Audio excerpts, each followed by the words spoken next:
Gaffer, an away win, but we had to fight for it. Which we knew we would have had to before we came here. It's never going to be an easy game. Oxford are in a poor run at the moment, but as I said in our interview yesterday, they've got a good team. They've got real good forward players who, if you give them chances, they can punish you. I thought that they played quite well tonight. They were always in the game. Obviously, we didn't kill it off until injury time. Shows how close it was. And yeah, we did have to scrap for it. Thought first half we got off to a decent start. Then lost our way a little bit. Probably a little bit sloppy for our liking and our standards. But then second half, we looked like a team who done the basics well and defended when we needed to, showed some good bits of quality when we needed to, and thankfully get the 3 points. It was a classic timing of the second goal of the game, wasn't it, when they scored Oxford only a couple of minutes before half-time? Did that change how you approached things at half-time? Because it felt like it gave them a bit of a lift.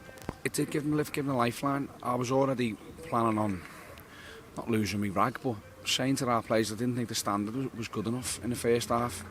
Played okay for the first 20-25 minutes maybe, but then I just felt we just got a bit sloppy, and some of the passes weren't connecting when they should. Some of the second balls that we would expect us to land on, we didn't.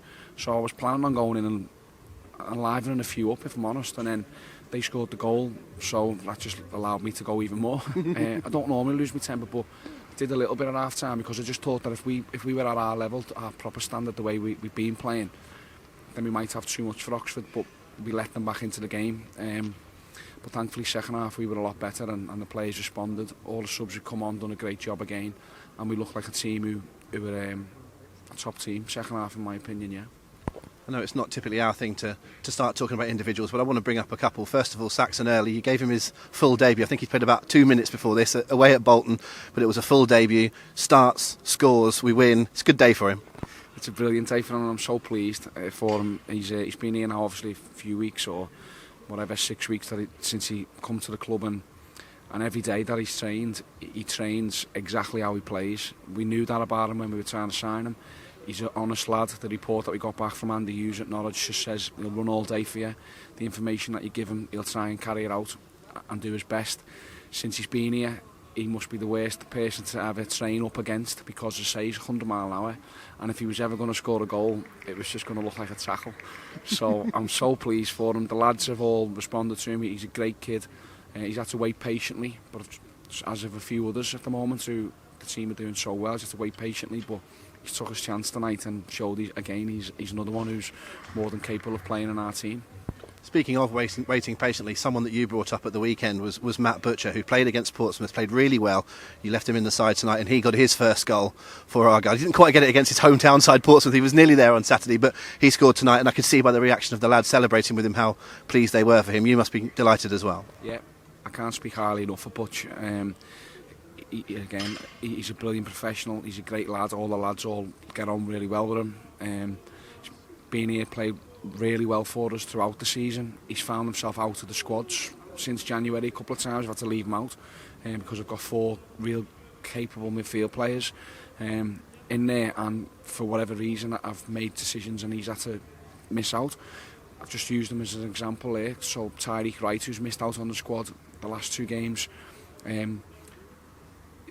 Butch has been in that situation, but he's trained really well. Every time he's been left out, I've tried to explain the reasons behind it, and he comes back and puts in 2 performances like that, which in my opinion he's been our best player for 2 games. And I'm delighted he gets his first goal for Argyle. It's been a long time coming, and it won't be his last. And everybody else should look at him as an example. Quick note on a couple of people we didn't see tonight. You mentioned that Adam Randall might miss out with his injury. Presumably that's what it was. And Mikel just looking after him after the weekend?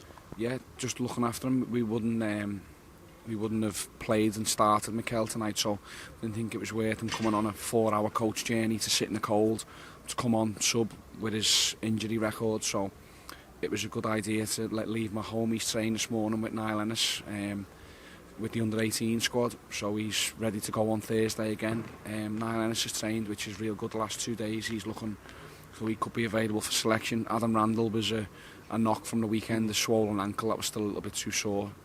We don't think it's a major one, but it's touch and go for the weekend. But with the squad the way it is at the moment, everyone is stepping up. Everyone who's playing is doing a great job, and that needs to continue, because we've got 15 games is it left? 15, yeah. 15 league games left and 2 in the Papa John's, hopefully.